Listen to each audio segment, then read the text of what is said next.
Stuart Hockley here, Managing Director at Corporate Connections. In this video series, we're going to look at some of our products a little more closely.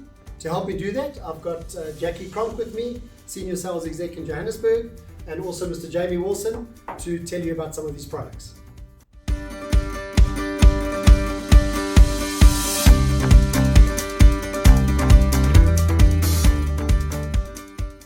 The Wave is a brand new product of ours that we've introduced to the market.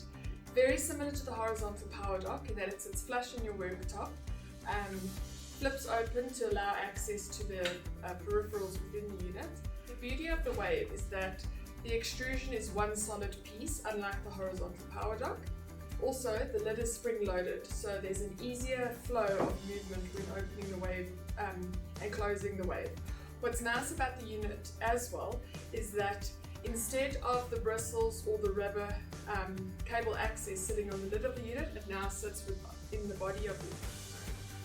The Wave also allows easier access to the peripherals within inside the unit because it tilts open slightly more than the horizontal power dock.